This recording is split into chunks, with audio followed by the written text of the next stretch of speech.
Well, good afternoon.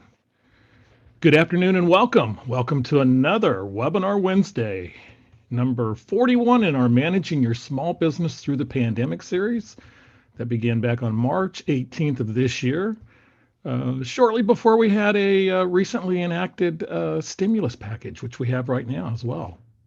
So good afternoon. My name is Kelly Bearden, and I'm the director of the CSU Bakersfield Small Business Development Center, located in downtown Bakersfield. And what we do is a variety of different things as part of America's SBDC program, which is a nationwide program of over 1,000 centers in 50 states and 6 other territories.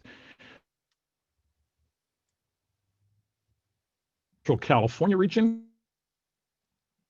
Full looking boot over there, as I like to call it, the Kern Inyo Mono boot. That is the territory that we serve out of our Bakersfield office. Also, we do have 5 other service centers throughout this region, one in Clovis, in Merced, Modesto, Salinas, and in San Luis Obispo. So if you have any questions about what we're going to go over today, and you're free to email me afterwards, but also contact your local SBDC where they do offer free one-on-one consulting and have a variety of different training programs. And with the shape we're in right now, with all this new stuff happening, they're going to have new programs and there's going to be a lot of good services. So contact your SBDC. So mention our sponsors. Much thanks go out to the CSUB School of Business and Public Administration, the County of Kern, Mid-State Development, Blue Tech Valley, also the Governor's Office of Business and Economic Development, along with SBA, who all help us do this each and every Wednesday. So thank you to all of our sponsors.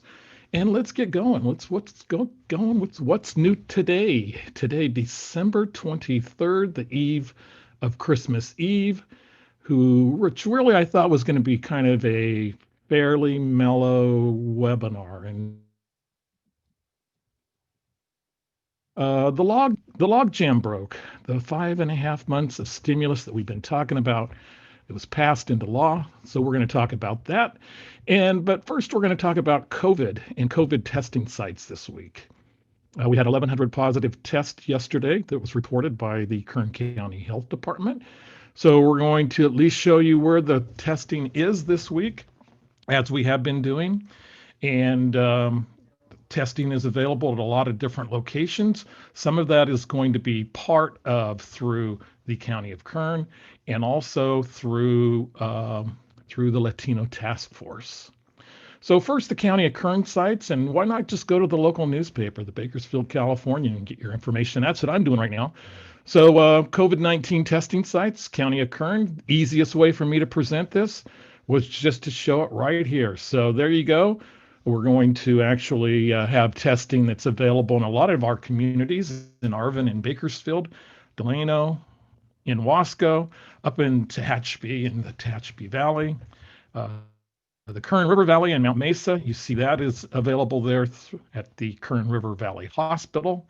So a lot of our hospitals and libraries and other sources throughout the county where there's free testing, except for probably December 25th, where there is no testing that I know of anywhere, but I've been wrong before. So a few more sites in Rosamond and Lamont, and also the Kern County Fairgrounds was actually yesterday, and some other sites there.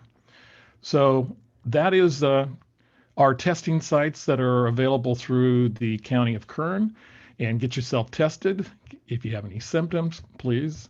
I've been tested 6 times, I like to brag, and I'm 6 for 6 on negative tests so far. So hopefully you are having as much luck with that as I am. So one other thing, as far as the site today, is through the Latino Task Force.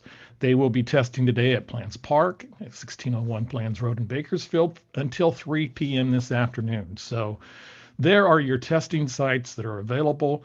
So let's move on to stimulus. We got a stimulus deal. I'm going to call the 5 big items. There's a lot going on in the stimulus, as you know of, but let's talk a little bit first about the 5 big items and The five big items are these five right here. And it's going to be a new round of PPP for impacted firms. It's going to be simplified forgiveness. It's going to be event centers and venues getting 15 billion in. Also, we have a grants program that is going to move forward, and we'll talk a little bit about that, along with deductions allowed from a tax perspective. Yes, that's deductions allowed from a tax perspective for PPP funds, of which just last week we weren't sure was going to happen, but it was included. So a lot of interesting things that we have talked about for much of the summer, going back to probably July when we were talking about a new stimulus deal.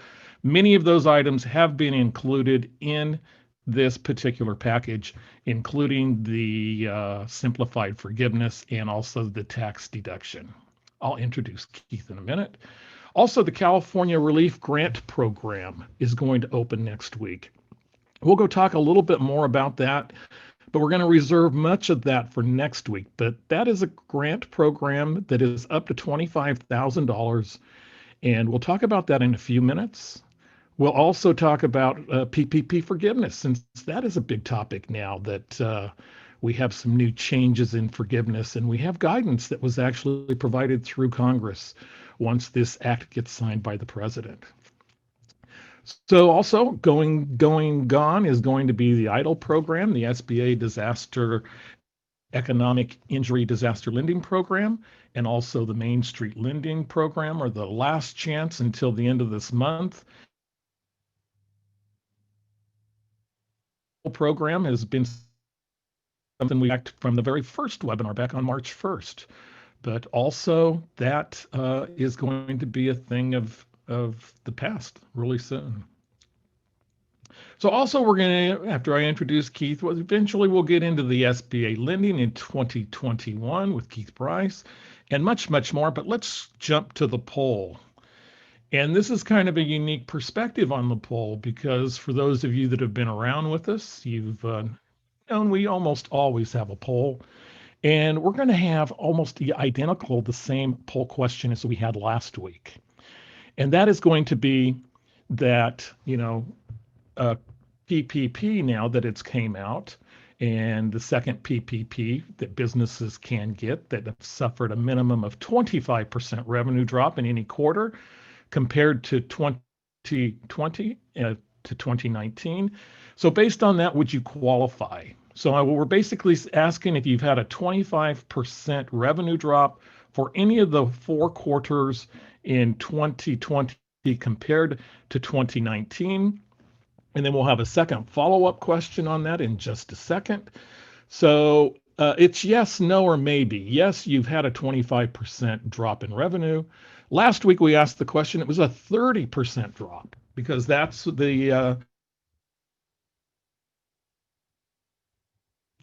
and then if question number, you had a 25% drop in sales, and based on PPP2 being forgivable, do you plan to seek a second loan? So jump in and we'll see how this number compares to last week. And I know it sounds very minimal, but between 25 and 30%, I ran the numbers on a couple of our SBDC clients, and it made a big difference. Just that simple 5%. So from 30% to 25%, give you another couple of moments to jump in and vote. Again, 2 questions. Did you have experience a sales drop of 25% in any quarter? And if so, are you planning on doing the PPP? So get your last chance to get in. We have about 60% of you that have voted. And so we're going to close the poll right now and share the results with you. And it looks like 65% of you said yes, which is up from 55% with 30% as of last week. And no was 23%, and another 12%, or maybe you're hanging on that edge where you're real close around the 25% and haven't calculated it. But that is showing us that nearly 3 out of 4 of you second round of PPP. We'll talk soon. And of that, 55% of you and would definitely, most definitely, yes, you would apply. No would be 22% and maybe 23%. Okay, so thank you for jumping in and participating in the poll. Very interesting. I know we had some surprise over the 55% number last week. It's higher this week, 65% with a little bit lower threshold. So thank you for doing that and voting. And let's get on with the webinar. So having discussed the free sites, it's time, those of you that have been around for a while, we oftentimes will have our guest speaker come in at 12:30, around 12:30 after the current news on all the PPP idle and everything else. But since Keith Brice has been along for the ride and been involved with many of our early webinars, and has been really helping businesses, literally over 1,000 businesses have called his office for support. Keith is the president and CEO of Mid-State Development Corporation. The thing that you can't read there about Keith that I always like to talk about, he is a past recipient of the John Brock Award, which signifies community involvement in the, as far as a business owner, we can Lou Barbage. So really hitting that corner really well. So Mid-State Development is the largest. It is the largest by volume SBA lender in Kern County. Keith, it's great to have you on. Great to have you back. Welcome, and great to see you. Thanks, Kelly. I will want to echo your comments about the COVID testing and specifically the Latino task force. I think they're doing a wonderful job. I've actually been tested 4 times. First time I wanted to test the system so I could be a testimonial as to it's not bad to do the test. The second time I wanted to help the Kern County numbers, to be honest with you. And the last 2 times I had some limited exposure to somebody that was positive. And fortunately, all 4 times I have not been tested. So like you, I encourage you to, those that are out there, please get tested. And there are a number of services, whether it's free or to pay. So Keith, we got a lot going on. We have a stimulus deal and a lot of changes, and a lot of the things we talked about are going to be changing now. And let's get into it. Let's start discussing this big 5, as I call it. Obviously, we have a new round of PPP for get into a couple pages now. Actually, a little ahead of myself, but just slightly. But let's talk about PPP2, as I like to call it, and kind of look into PPP2. And what it does is it provides a second PPP for the hardest hit businesses that can demonstrate a loss of 25% of gross revenue compared to the same quarter. It also creates a dedicated fund for $15 billion to set aside for community development. We'll talk about this a little bit later. CDFIs, which are community development financial institutions, to increase underserved and minority businesses. Creates a set aside for very small, fewer than 10 employees in small areas, so a little bit there. PPP also provides a few more things as far as but getting into the meat and the potatoes here, 2.5 times again the size of the payroll, 3.5 for restaurants and hospitality type businesses. Adds PPP expenses, cost, and also outdoor dining, supplier cost as forgivable expenses. Originally, we only had payroll and also certain expenses related to your facilities. But here, look at this. We get outdoor dining, supplier costs. So there's actually as forgivable expenses, 150,000 and less. And also really changes something that I didn't think would ever happen. And that is the fact that during the PPP forgiveness process, your idle advance that you received is no longer going to be non-forgivable and will be forgiven. So Keith, what really kind of jumps out with you with a second round of PPP2 coming? Well, one thing we've been talking about for the last, seems like forever since the program was first started, was the simplified process for loans under 150,000. And I think that's finally being put to bed, in that my understanding it's going to be a one-page certification, two at the most. So those that were in a hurry to get their forgiveness, especially the smaller ones, if you waited, I think patience is paying off. The EIDL advance, from the PPP forgiveness amount, that's big for a lot of small businesses because you had to subtract that out of there. I think the whole focus of this other round, and I call it PPP3 because there's been a couple different variations of rules and things, but I think the most important thing it's really trying to target businesses that were or still are really suffering from the closure, specifically in the food services area. So I think it's a plus. I think it really is. Yeah, the thing that I think is valuable also to know is that if we have, say, two-thirds of the people who received PPP apply, it looks like that there's going to be plenty of money because initially we're going to have $288 billion. Right. The last one was a little over 500 billion. One of the key features of this program is that you have to have 300 employees or less now. And also the largest loan will not be a $10 million PPP. It'll be only a 2 million. So whereas, you know, a lot of the details are still to come, and we still need a president to sign this off. It does look like it's coming, and it looks like it's going to come none too soon for small businesses. So let's look at now kind of the entire stimulus package and where we've been. This is, as I mentioned, we kind of looked at stimulus from the standpoint that it's really something that we started talking about in earnest in July when unemployment was going to. And then the stimulus thing kind of as it approached the election in November, and nothing got done then.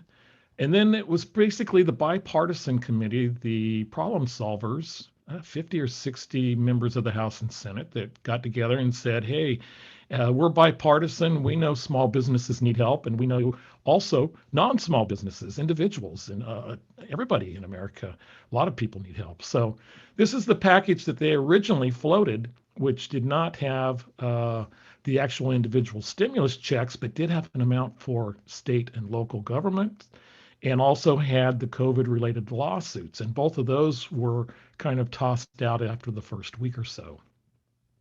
So then we kind of ended up with this.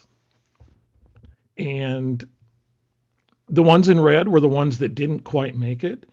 The Postal Service did, but their money converted from a loan through the CARES Act to direct funding.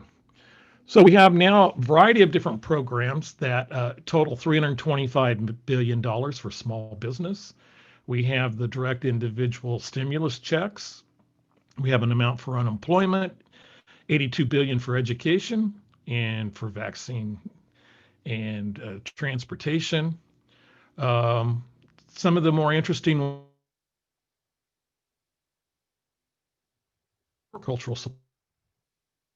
Ironically split in half, 13 billion going to farmers that have been impacted by COVID-19, and the other 13 billion going for food security issues and nutrition. We are going to talk a little bit about the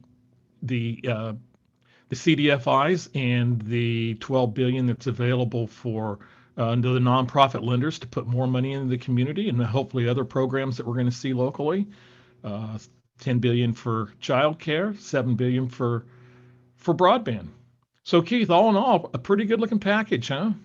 Yeah, I don't know if we have the piece where the entertainment venues are going to be getting beginning effectively some grants and some low cost loans, but I'm glad that they were able to include that piece in the stimulus because as a avid concert goer, I would hate to see the local Fox theaters and a lot of the other local venues suffer and no longer be with us. So yeah, again, finally we do have the bill.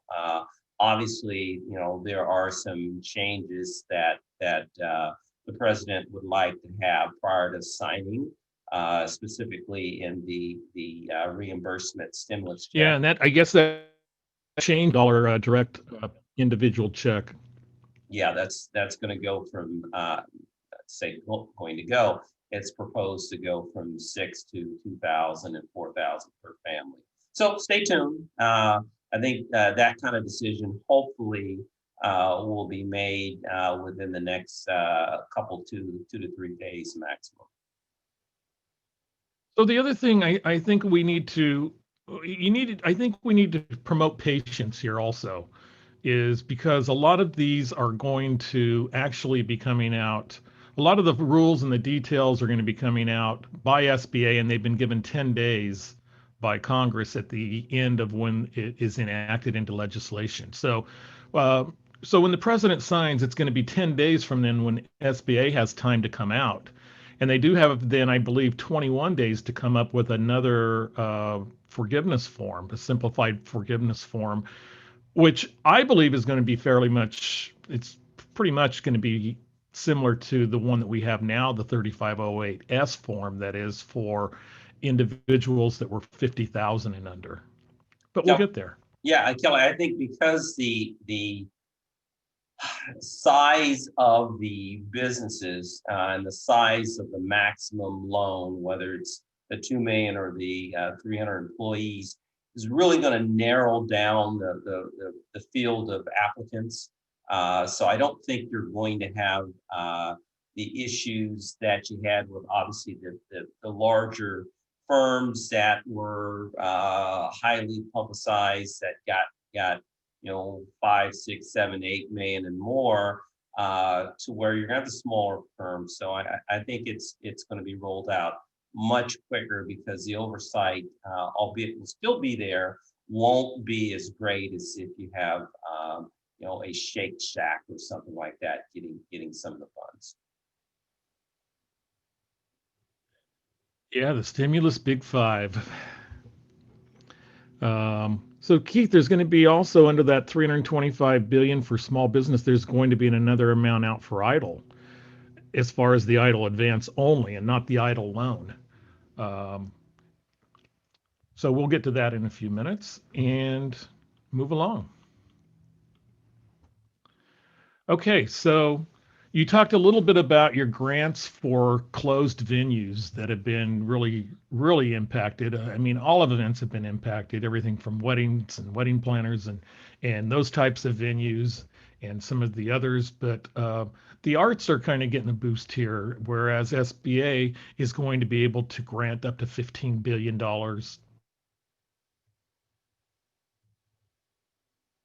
per live venue center. It includes independent and small theaters and other cultural institutions. And this is going to be both for-profit and nonprofit entities. So the grants can cover, a lot of different expenses. They can be used to cover payroll costs, rent, utilities, PPE, etc.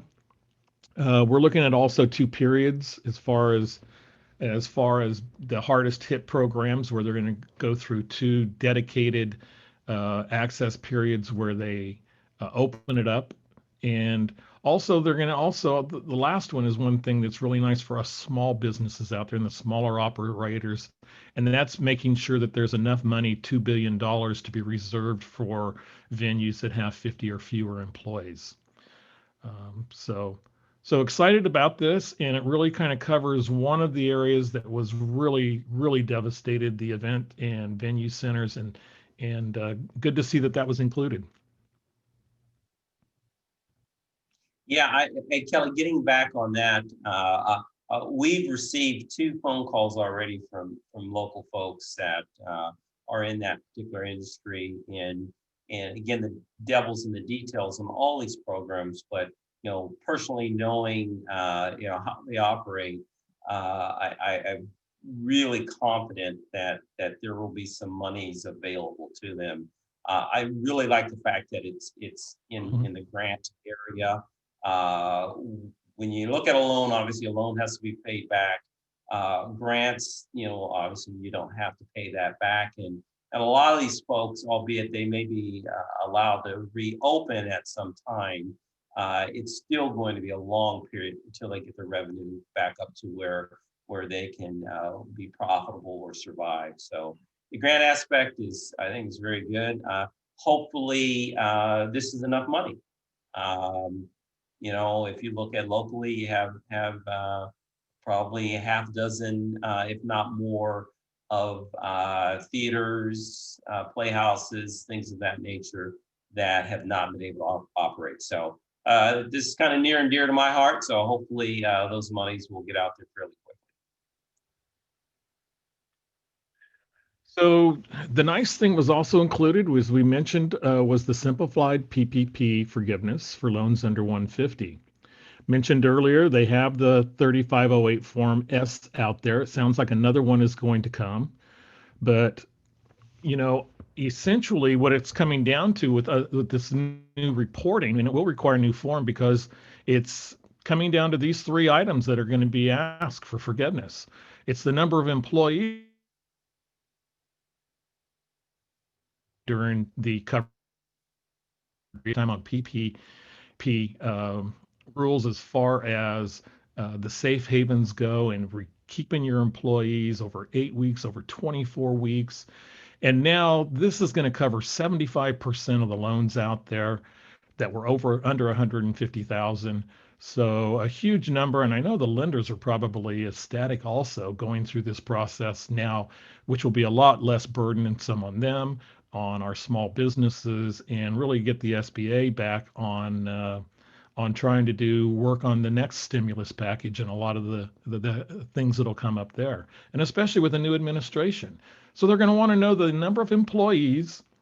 They're going to want to know, of course, how much you spent on the eligible payroll cost. And then you're going to have to provide a certification that you accurately provided information, complied with requirements, and plan to retain the records for 4 years for employment and 3 years for other records. Now, we'll see when the form comes out and go through that particular process. Now, I would assume that you still would need to meet your 60% threshold on payroll cost. And then the certification is just if they decide to audit you down the road, you have those records, you have them available, 4 years for employment, 3 years for other records. Great move.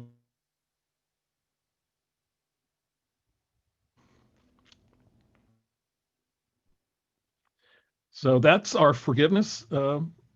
And again, we're going over today is all kind of new and relative. So if you have questions, we are going to have time for questions and answers. So do hit the question and answer box. We mentioned a little bit about EIDL. We have EIDL now. So how exciting is EIDL Advance is coming back. So here are the conditions that we have found so far to qualify for a new EIDL. And remember, the maximum of the EIDL grant, as it's being called now, before it was the EIDL Advance, that if you got the PPP, you needed to actually repay. Now with this legislation, you will not. So with the EIDL grant, as it's being called, you need to be located in a low income community, and we'll go over that definition next. So you need to be in a low income community and have suffered an economic loss greater than 30% and not employ more than 30 people. So businesses are eligible as defined. You can be a small business, a cooperative, any soft tribal concern, as long as you're under that 300 employees. You can be an individual who operates as a sole proprietorship, or with or without employees, an independent contractor. So there are individuals that were independent contractors, self-employed individuals, and so forth. Brings in the small agricultural cooperatives. and the business must have been in operation by January 31st, 2020, and the business must be directly impacted by COVID-19. So EIDL Advance coming back. Go Kelly, ahead, Keith. a quick reminder, that is a direct loan, loan. I'm still in the loan mode here. That is a direct grant from the SBA. You're able to go on their disaster website. I didn't go on it this morning to see if this piece is live, but like I've said in the past, you may want to, calendar on your calendar every morning if you have not gotten the EIDL grant in the past, to go on and go on the website and see when it goes live. When you are approved for the grant, I've been told they call it ghost funding. You will give them your account number and it will be ACH'd into your account. So again, it's one of those things where if you've not gotten it before, or you're going in for some more, put it on your calendar, go on the website, at least wise every other day, and see when they go live and apply, and the response hopefully will be fairly quickly. So Keith, one of the questions I have on this, and having read through this quite a bit, is to qualify for the maximum $10,000 EIDL grant. Now, is this going to be supplemental, a new EIDL grant program, or if, say, I received a $4,000 EIDL grant, is this going to allow me to reach the maximum 10,000 and get an additional 6,000? Kelly, you're asking specific details that have not really been released yet. So I would like to say common sense would be you could go up to that dollar amount. But I don't know at this point, because that's not been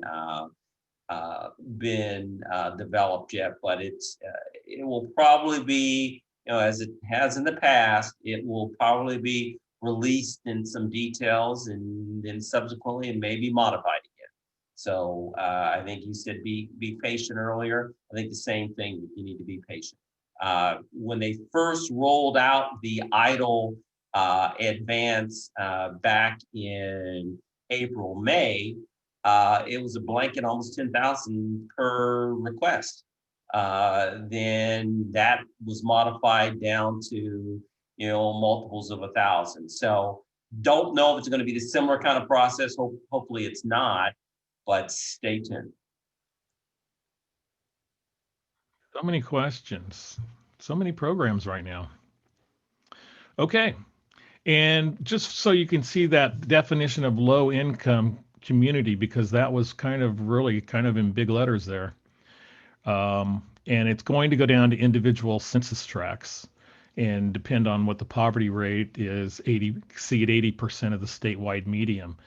Now, for a lot of our areas in Kern County, that is going to qualify as, since it is benchmarked against 80% of the statewide median family income. So that'll be more to come later in the next week or ensuing weeks.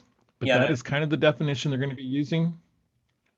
The question in the past is, what period of time do they measure that? So again, the details, is it going to be on, as of September 30th, that's where it was, or is it, how much is the real-time data? So I agree, it's going to be a lot of Kern County, but we're going to have to, and hopefully you can be able to provide that information in future webinars as to what specific areas meet that particular threshold.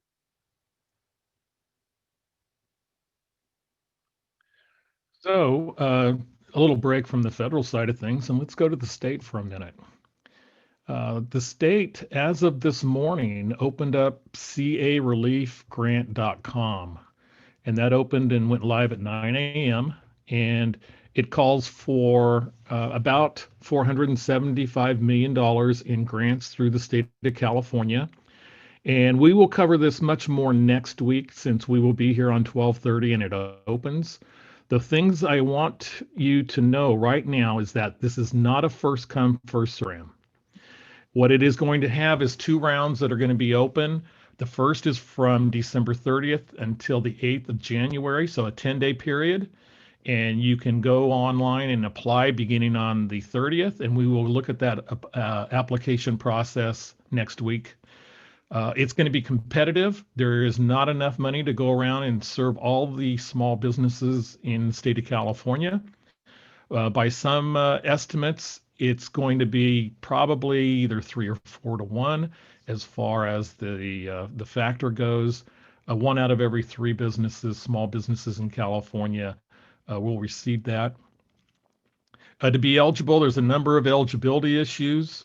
You have to be in business since June 1st of 2019, and you're going to need 18 and 19 taxes in order to do that.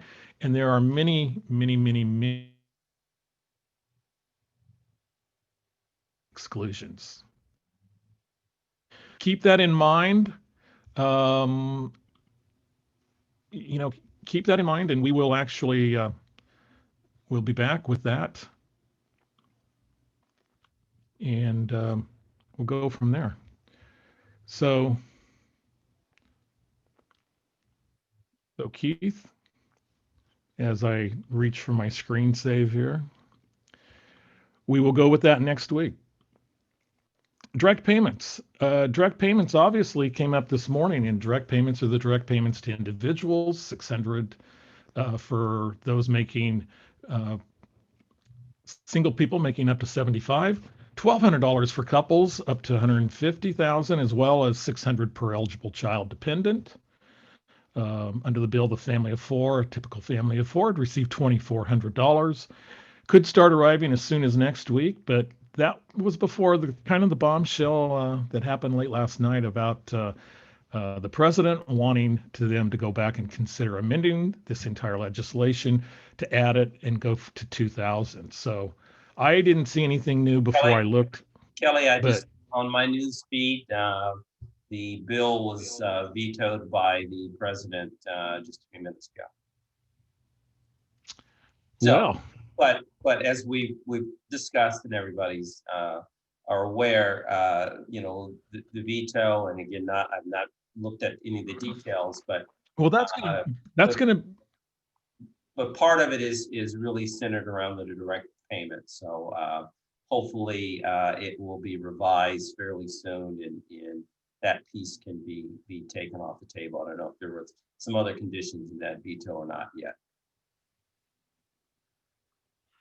Well, it was a very gingerly structured deal, a bipartisan deal to begin with. So this will be rather interesting, as politics comes back into it.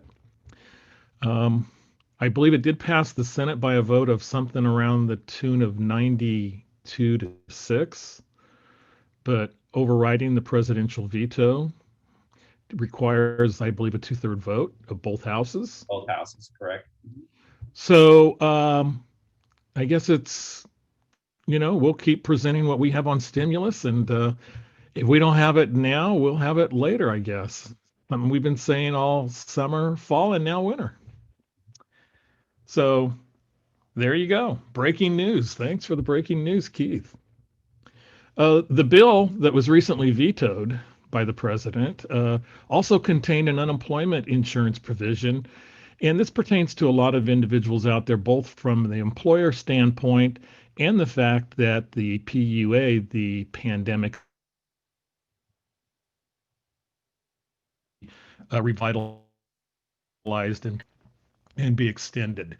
So a number of the unemployment provisions are going to be extended. The main one for individuals as the supplemental that was $600 that expired on July 31st will come back as a $300 per week. And that will end on March 14th. So approximately, 11 weeks? And we have PUA for you freelancers, gig workers, self-employed, etc., independent contractors. Extends also some other unemployments and provides shared work program as well. Okay, a few PPP tips, as we're talking about forgiveness a little bit. Remember now, everything we're talking about today is not law yet. It has been passed by both the House of Representatives and the Senate. It's been vetoed by the president. So let's jump in and look at some of the PPP1 forgiveness tips based on this becoming law. Still, I would pause and evaluate the changes and expect maybe even some additional guidance with the new stimulus when it comes. We have simplified forgiveness for 150 and under. That is something that I think is going to be greatly beneficial for all, as we've discussed. And really, still be certifying, even if they make, even if they just put on one piece of paper that says, do you attest that you actually paid out 60% of this in payroll and etc.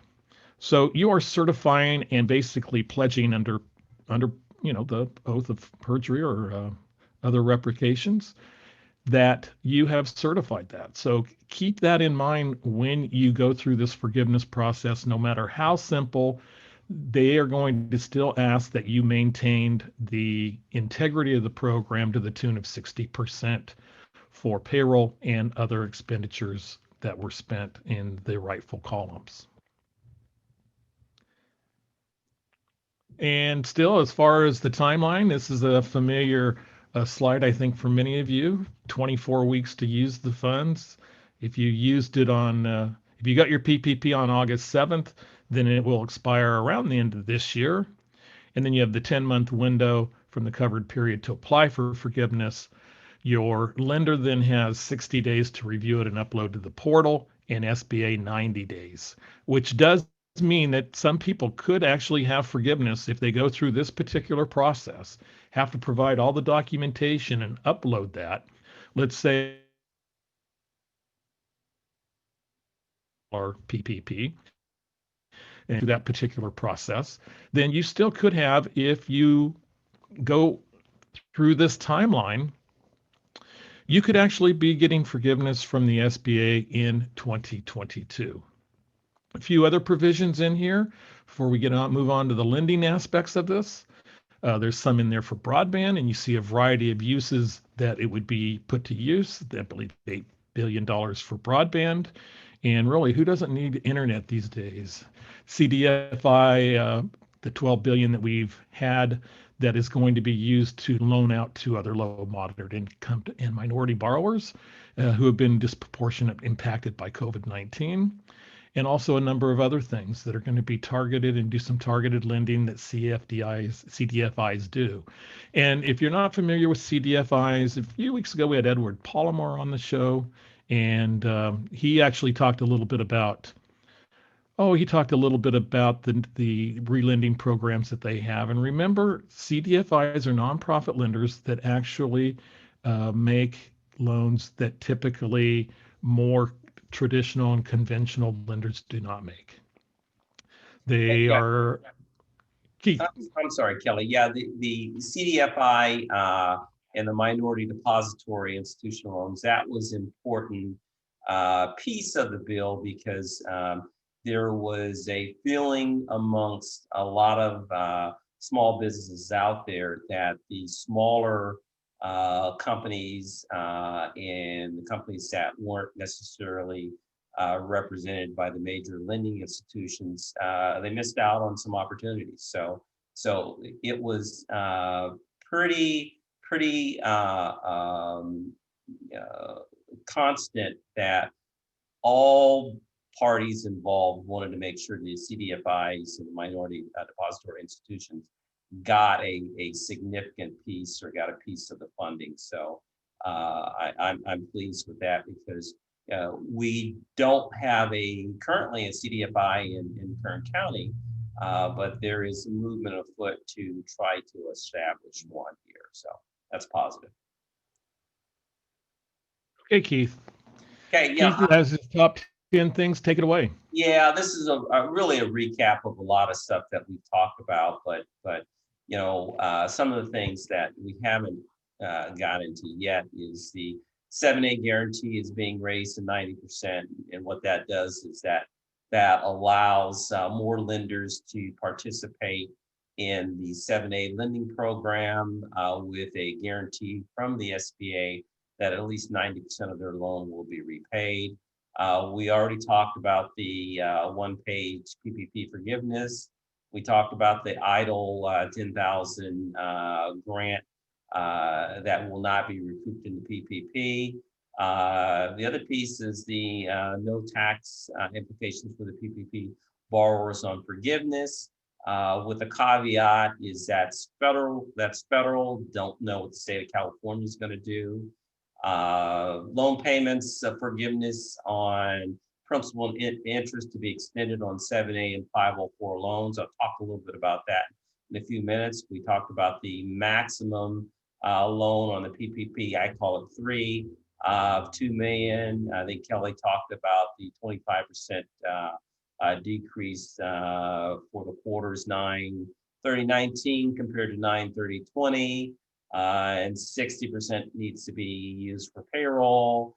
There is a first draw PPP loan available under the original terms for the first time PPP borrowers. And finally, you've heard this constantly from both Kelly and myself, the devil is in the final details that are still pending. So that's what we know. That's a recap of what we know so far today.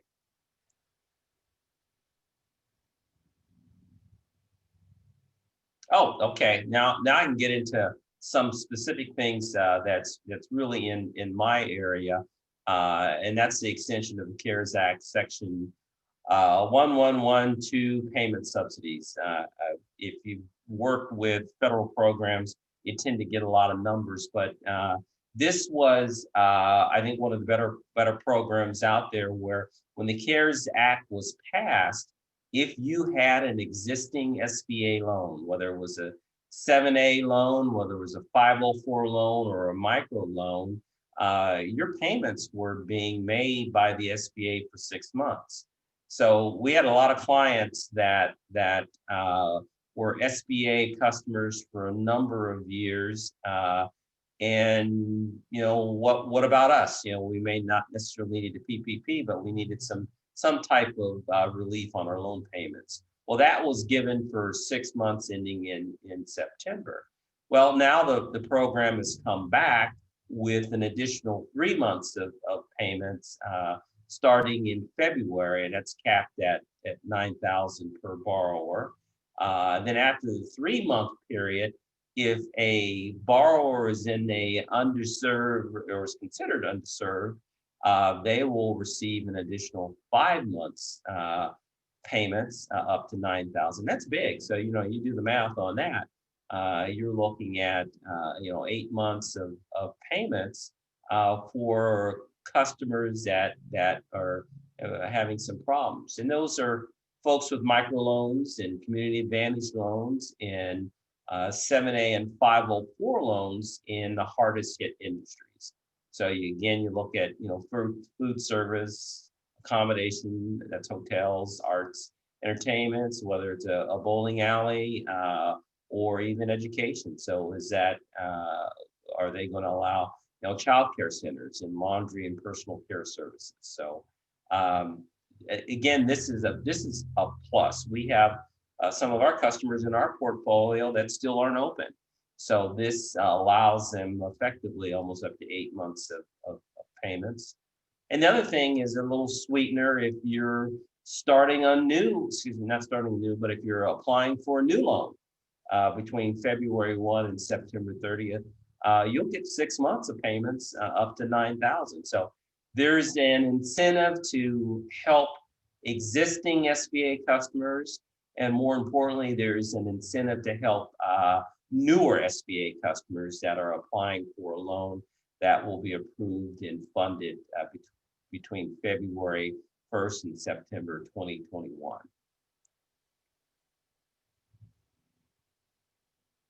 I think we got another slide here, Kelly. 504 changes, something that we're excited about is that if you're an accredited lender like we are, we will have the ability to approve internally loans up to $500,000. So that speeds up the process. I will tell you what we've seen, because the SBA is being somewhat overwhelmed between disaster, CARES Act, and regular business. The approval times are slowing down this will, in fact, increase and improve the turnaround time by allowing us to approve certain projects locally. The other sweet piece of it is a fee reduction that's currently happening. We are reducing the lender's fee and the CDC fee. So what that effectively does is it lowers the cost of money for these small business loans by pretty close to 2%. So that is, again, that's a motivating fact for new borrowers to take advantage of new 504 loans. I think we got one more, debt refi.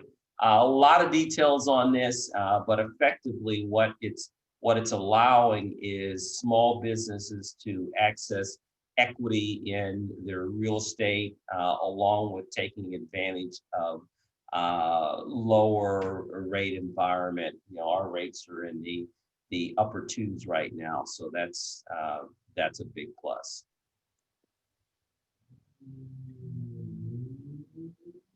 Kelly, I think we can even do a full program on this somewhere in the future, because that's going to allow a lot of small businesses that have real estate to be able to access some of the equity in their real estate at a fairly highly leveraged amount.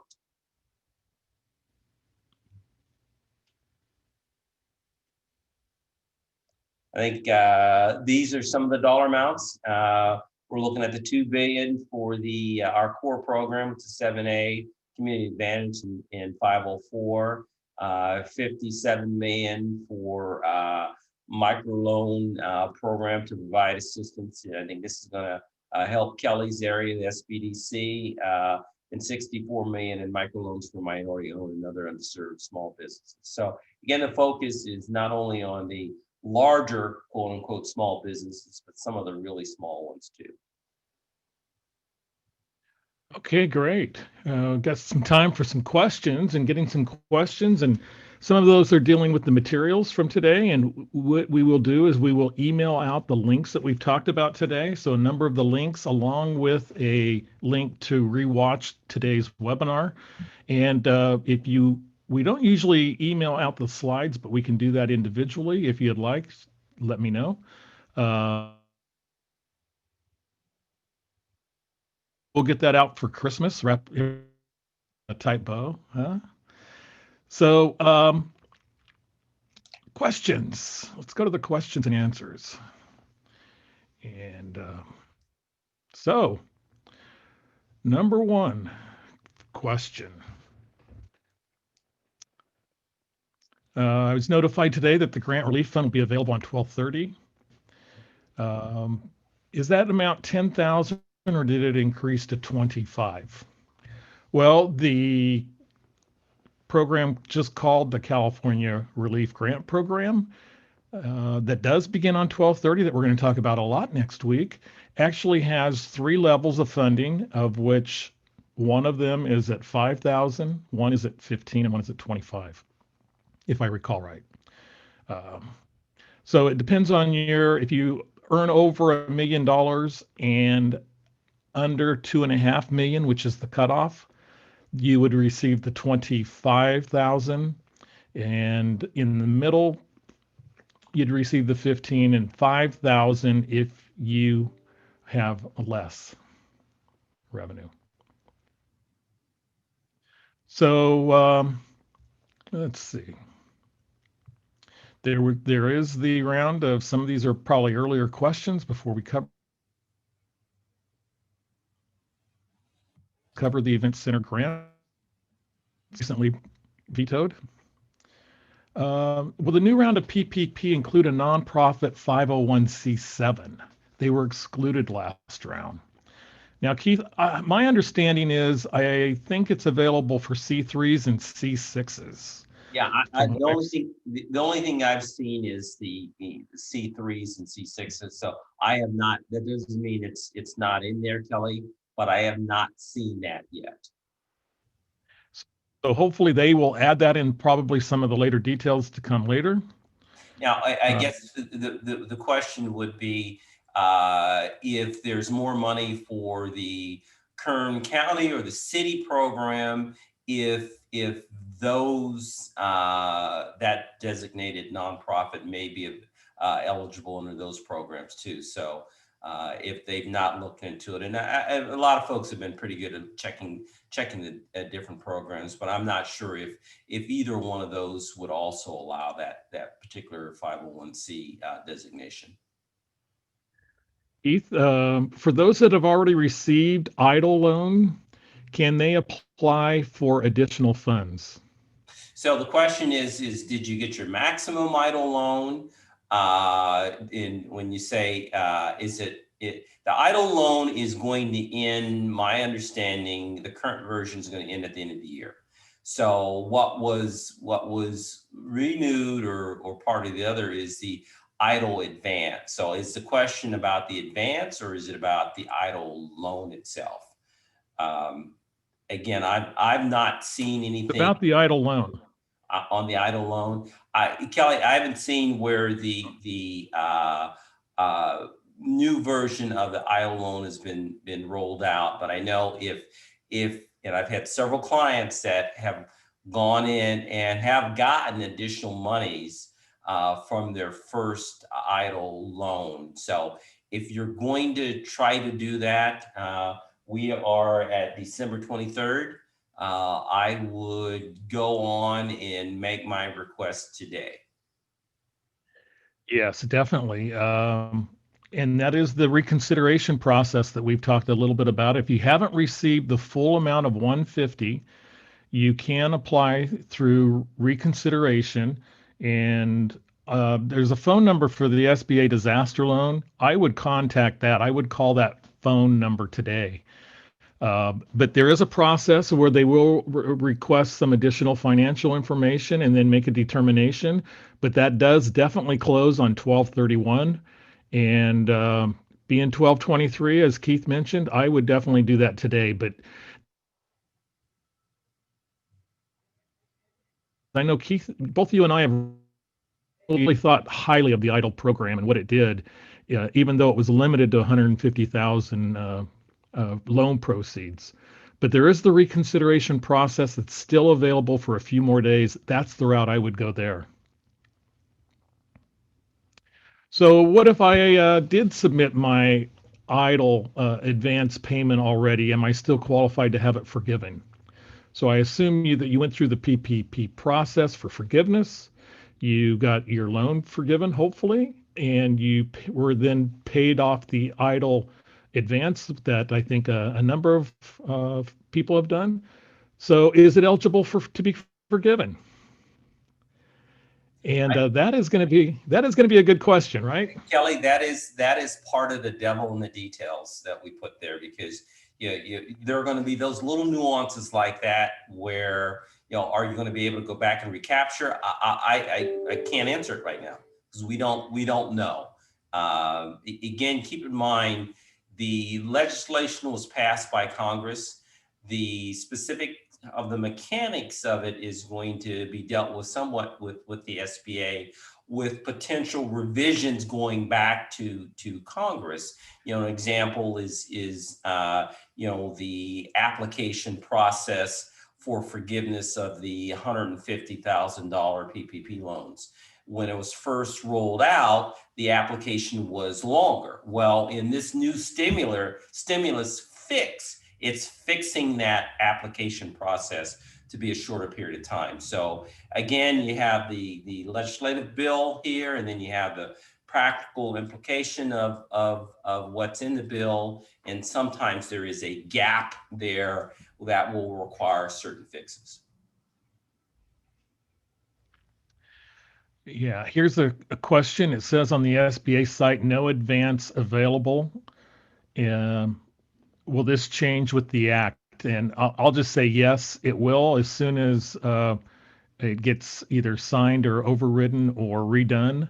And then I believe SBA has 10 days to go in there and to make the rules, but eventually it's coming, but it's just probably not there yet. Yeah, one of the things I will tell you in this last stimulus bill is there were specific timelines in the bill where the SBA had to act. So that's encouraging. It's not, okay, here's the bill, take your time implementing it and measuring it. No, there were specific timelines within that bill, which is I think Kelly alluded to the 10 days. That's important because that makes a requirement to roll out certain things and measure certain things. Some questions. What? And we're getting some questions about if the president's veto was for the defense bill or the stimulus bill. So breaking right during the webinar. So we'll figure it out, and we'll know more about that next week. Next question is, I own restaurant franchises. Would I qualify for one of my locations for the next round of PPP if my payroll is all under one entity? That's a good question.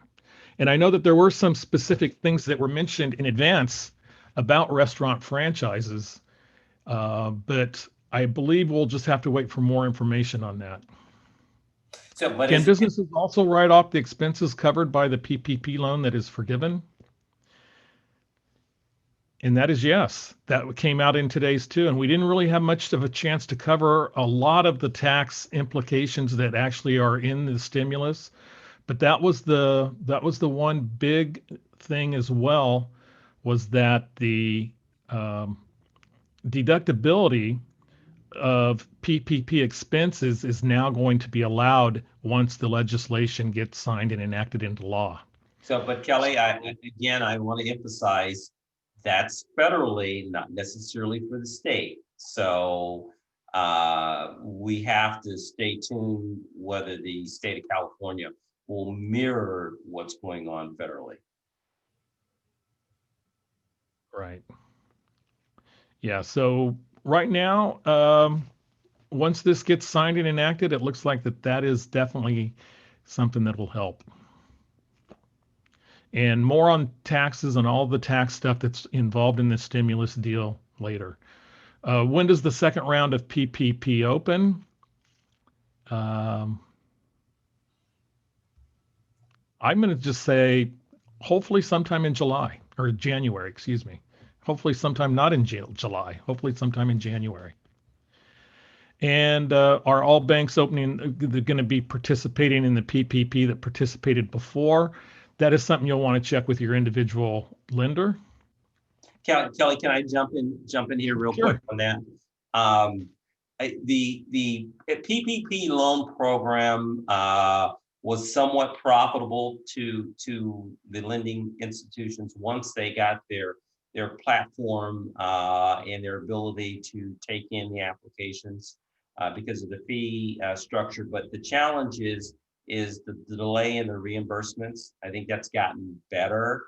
But like Kelly said, I would check with your lender who did it before. I'm pretty sure the fintech lenders will do it again because they have the ability to do it fairly quickly. But I think one thing that happened, I think we did this 6 months ago. We have a list of lenders that were doing Kelly had a list of lenders that were participating in the program. I think we'll get the same thing hopefully in the future, and we'll be able to roll that out. Yeah, and before the PPP, there were 1,600 or 1,700 SBA lenders around the country, and now that the ones that jumped in and did the PPP, over 5,000. So that is definitely good. More options and more lenders across the country. Are there funds available for startup for a vaccine COVID-19 resource center located in a poverty-stricken location? Well, it sounds like a pretty good business idea, a concept to me. It would probably be grant funding, and I don't know the specific answer for that right now. But funds available to start a vaccine COVID-19 resource center located in poverty-stricken areas. So nothing specific on that, but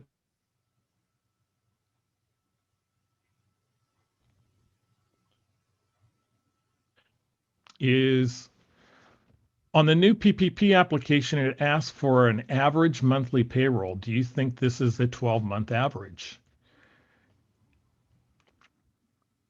On that, I think what we've heard so far is that it's going to be the same 2.5 months for traditional type businesses, 3.5 months for, or excuse me, 3.5 times, 3.5 times your annual payroll for food, accommodation, and hospitality type businesses. And then they're coming up with a seasonal format that you'll be interested in, I'm sure. But that they haven't really identified what that is going to be yet. Again, all of this stuff is going to be very, very, very soon made available. Are banks that receive the PPP applications open for the forgiveness portion? I think, and Keith, chime in on this, but I believe most banks are now open, and including some of the larger banks, the three largest banks, Chase, Wells, and B of A, were a little late to the forgiveness application party, but they now seem to be also involved in doing this now as well. So I think the majority of banks are Yeah, Kelly, I haven't heard, individual lender because you broke up a little bit on my end. Yeah, my understanding is most of them are accepting the applications now. I think there was a certain amount of wait and see, especially with the smaller ones, because with this one-page application, it just makes it so much easier for them to process it. And that's where it came down to is the ability to do it with one page. And effectively, all you're doing is certifying you use the money for payroll, recognizing that your certification, is adding, any liability more on you by you signing that. So, yeah, I think the long answer, yes. I think most of them are accepting them now. okay. Well, that is going to be it for today. And that broadband grant, it can't come soon enough from, I think, some of the breakups that we've had today, Keith, on our broadband individually. So sign that stimulus bill, get that 8 billion for broadband out there.